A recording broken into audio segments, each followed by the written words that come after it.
So it's whatever you want to ask. Go ahead. Yeah. What resources or what approach would you recommend for somebody who has a melody instrument and wants to improvise and make up melodic material, but does not have the foundation of all the chords underneath? Yeah, well, and what instrument did you say? Violin. Okay, yeah, violin. I mean, you can improvise entirely melodic material, but that's not really the Baroque aesthetic. Baroque is harmony. And so there are people working on adapting this stuff for melody instruments. And so one of the best examples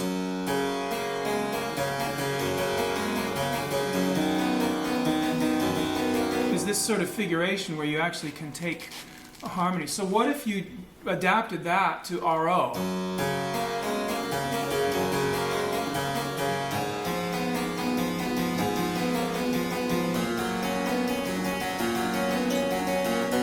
How we do it like that?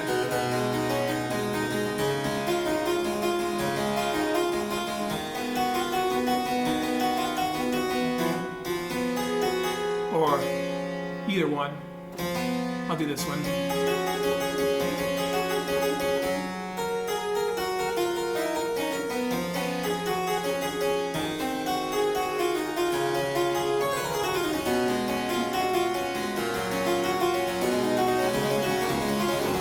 Okay, so where I would start if I lived in your world, I would choose a few keys that have nice, favorable open strings for convenience sake, because it's going to work out so differently on your instrument if you play an E flat or G major or D. It's going to be absolutely a different situation. So you have to start slowly and choose some favored keys that you want to get fluent in. And I would design your own rule of the octave in 3 voices.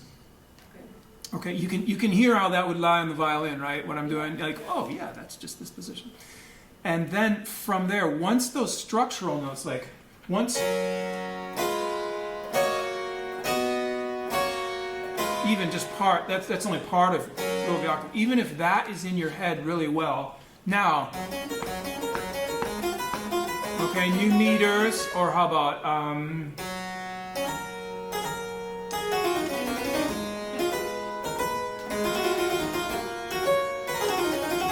see, you could quickly, whatever you call that, Eddie Van Halen kind of stuff. You could very quickly make, you're probably imagining music right now. Yeah, okay, good. All right, I'm done. That's how you get going on it. And I think there's going to be more and more of a community of melody instrument people. If you go on the Art of Partimento Facebook group, you will find them, guitarists and cellists and people adapting this stuff to the peculiarities of those instruments. Great question. All right, anybody else? I think there's something in the chat. Oh, in the chat? Okay. It's not loading on my laptop. Okay, while he looks for that, is there anybody else? Yeah. As a melodic-based instrument, assume, and I'm not the same, set up as string players with open strings or anything like that. Do you have any advice for maybe improvisation within the context of the larger bass section? Yeah. You really need to look at the tradition of playing divisions. You're familiar with this idea? Okay. There's actually a book called Upon a Ground by Martin Earhart, and it's lovely. Like, it's for beginners, and just kind of like a fun. Okay, yeah, John will know about it, and it's group improvisation over ground basses, and that's a good way to start in groups. The other tradition is the division viol by, is that Christopher Simpson? Yes. You guys know this, okay? Yeah, and the whole idea there is you have, your structural bass notes. Let's say you're playing trio sonata with somebody, and bass part's boring, and let's say it goes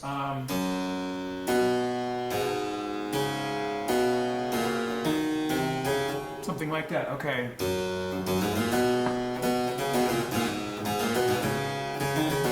Okay, those are just little connecting diminutions. And there's a whole tradition of instruction on how to do these according to the styles. So that would be something I'd be very interested in if I were a bass line player. I would want to know, because those, when you're playing, if you're playing with a harpsichordist, you'd have to talk about how messy you're going to make this bass line. Same issue with a jazz trio. But if you at least can come to an agreement of who owns the bass, most of the time the bass would be able to create those divisions without interfering with the harmony.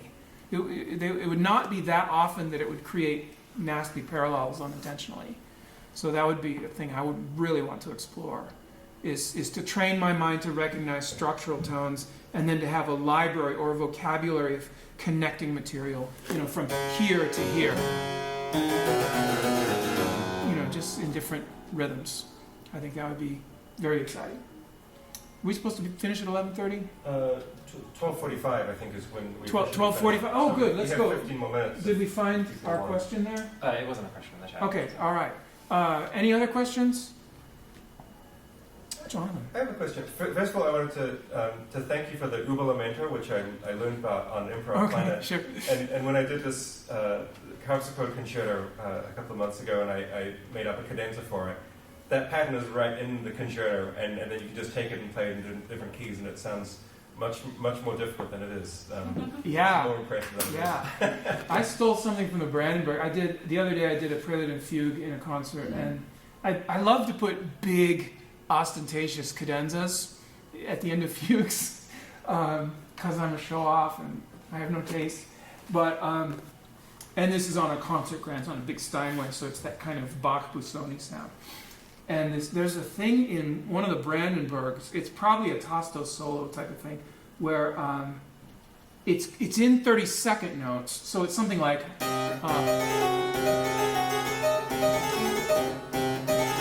no, that's 4 notes. There we go. So 30-second notes. And then maybe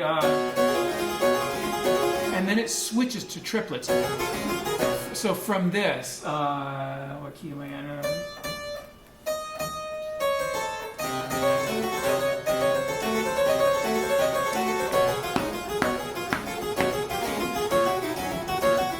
It's just that metrical shift is so jarring and exciting. I just stole it. I think I used different chords for it, but yeah, to go from the 4 to the 3 divisions, yeah, absolutely stole it. The Uberlamento, of course, you can make that.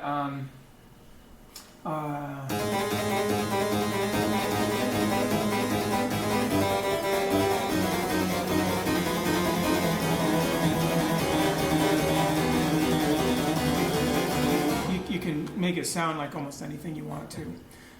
So the other side of it is having a library of keyboard styles at your disposal, or your own instrumental styles at your disposal. And from time to time, I've made, I'll make a document. I'll call them a style study document. So let's say I'm looking at the music of Durante, Francesco Durante. Like, what does Durante do? Does he use Alberti basses? Does he use scales? Does he use arpeggios? Does he use trills? What does he do? And I would just copy things out of his scores and just paste them in and have this long document I could just page through. Like, this is Durante's vibe. Or Alessandro Scarlatti, or Galuppi, or just anybody you want to. And you gradually sort of find your favorites. Like, this is one. There's a motion where the bass drops a third and goes up a second. This is one of my favorite motions. And the upper note takes normally a chord of the fifth, or root position triad. And the lower one can take that, but if you're cool, you're going to do that, okay? And if you're extra cool, you're going to do that, okay? And then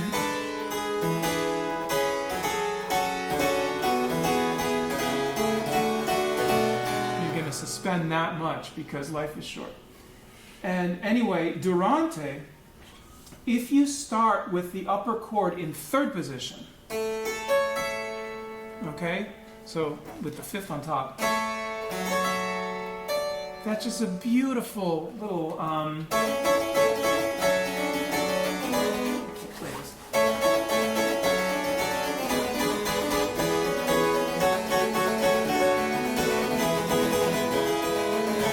Yeah, that's a Durante figuration. That's the coolest thing I ever heard. I'm absolutely going to steal that and use that. So that goes into my stylistic book.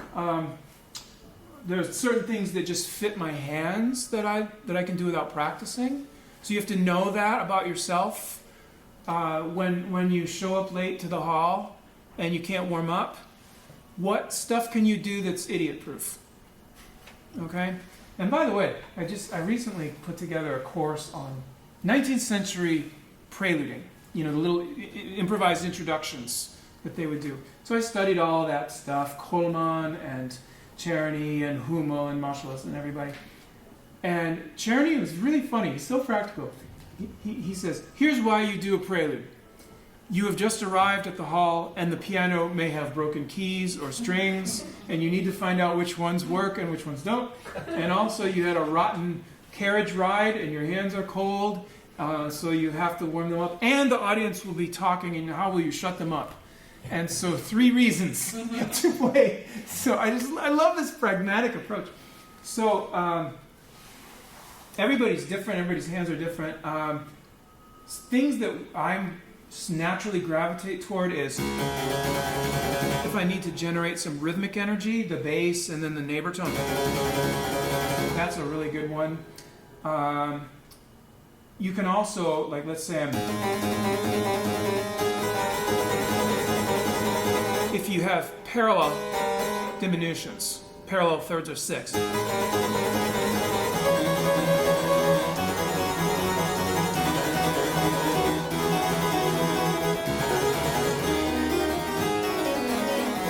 Okay, that's Alessandro Scarlatti all day long. Parallel diminutions. Oh my word.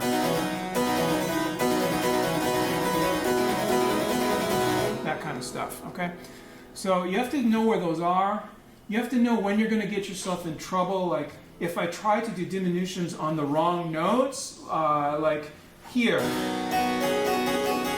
Uh-oh, no, I can't do that. One or the other, not both. It's okay. It's okay.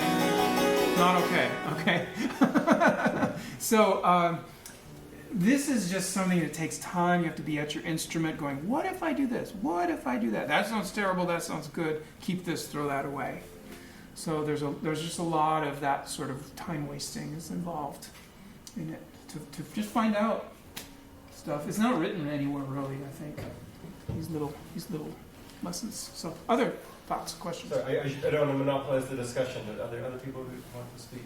I have a quick Yes. question on cadenza writing. Do Yeah. people come to you Mhm. for cadenza writing? Mm-hmm. Yeah. And do you recommend finding a bass pattern first, or a lot of people come at it first melodically and then Right. oh, I guess that chord is under there. But what's your process? It depends on the person and their familiarity with harmonic language.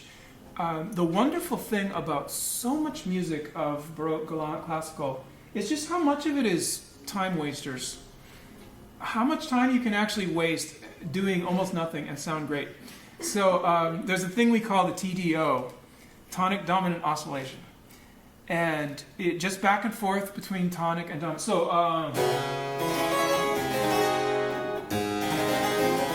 the opening of a chromatic fantasy and fugue is a TDO. Well, if I have the slightest little thin excuse of thematic material, let's take the Haydn.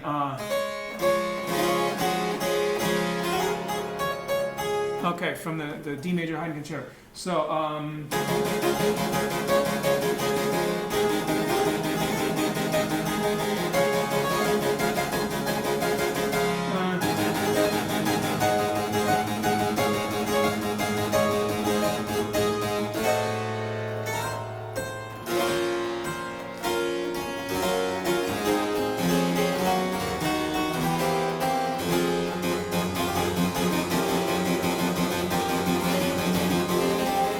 you see, I'm absolutely wasting your time.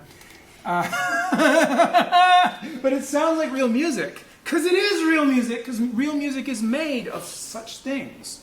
So the other day I was going through sonatas of J.C. Bach, as one does on a rainy afternoon, and was looking for the structural things thematically. Like, oh, okay, A theme, and then variant of A theme, and then connecting stuff, and then a B theme, and then connecting, and then blah, blah, blah.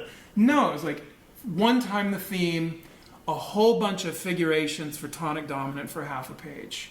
I mean, it was unbelievable how casual so much of this music really is. And as long as you can make your listener hear the connection, you can do anything you want. So I made you hear the connection by quoting that little motivic fragment. And again, I would not be afraid to get up in front of your scary faculty here at this great school and play that as a cadenza for this concerto. I absolutely would, because I know they'd fall for it. Because that's how real music is made. Even though it seems like it's cheating and there's not enough complexity, of course there's enough. So that's where I like to start, is help people be confident in using simple materials to do cool things and realize how powerful. See, here's the bottom line. The fundamentals of music are so powerful that you can trust them. So who invented 1 and 5 back and forth? Like, that's genius. Of course you can do 1 and 5 back and forth a bunch of times. It's so powerful. Trust it. Trust it to work. Or C5, or the cascade pattern, or the uber lamento. All these things are magnificent. And if you just use them, they will carry you through. They will carry you. You don't need that much else. So I would tell somebody, get outstanding command of 2 or 3 little things rather than shaky command of 100 things. And you can absolutely make a cadenza. So, any follow-up on that? Or that's okay. All right. Jonathan. So what I love about your approach, and this is sort of for everyone in the room, is that it's very kind of demystifying in a certain way, and it's not a kind of magical ability that one either has or not. But if you, the point is to learn, as you say, a vocabulary and to be able to, play it in many different keys and play it in many different styles. And then, as you say, that process of experimentation, you very quickly learn things that can't really be taught, but what things work together and what things don't work together, and what leads naturally to what other sort of pattern. So I think whether it's keyboard improvisation or diminution, that idea of developing your working memory and your sort of ability to do this stuff from memory, and having that flexibility, I think, is something we can all profit from, right. Whatever style and whatever instrument we happen to play. Yeah, and it is just very much empirical. Let's just sit down and try to figure out, if I want to play this or that kind of beat, what do I actually have to know? Yeah. And let's get started on finding out the answers to that. Because probably there's not really a class or a book that's going to tell me exactly everything I need to know. I will tell you guys one other thing, and that is that I failed my entrance audition as an undergrad to the University of Michigan. I flunked it. I had very poor training as a kid for a variety of reasons. I tell my students I was just raised by wolves musically. I had no idea what I was doing. And I do sort of see my mission as demystifying, as Jonathan kindly pointed out. I don't really consider myself to be especially gifted. Just all of this is kind of grunt work. And I think it is available to anybody who's willing to work hard at it. Most people underestimate the amount of work it actually takes to just get RO. When I teach Parlamento class, I tell the students, in the summer, you're going to learn RO, major and minor keys, up to 4 sharps and flats, quarter note equals 80, no mistakes. And I'm going to get a video from you, and if you can't do it, you can't come to the first day of class. Okay? And they're all shocked at how hard it is, okay, initially, to just memorize that, let alone 24 keys. But then they find that actually they can. And once they have it, it's really quite easy. So anyhow, I think I've got to let you guys go on to your busy lives. Thank you for joining me. It's been fun to visit with you.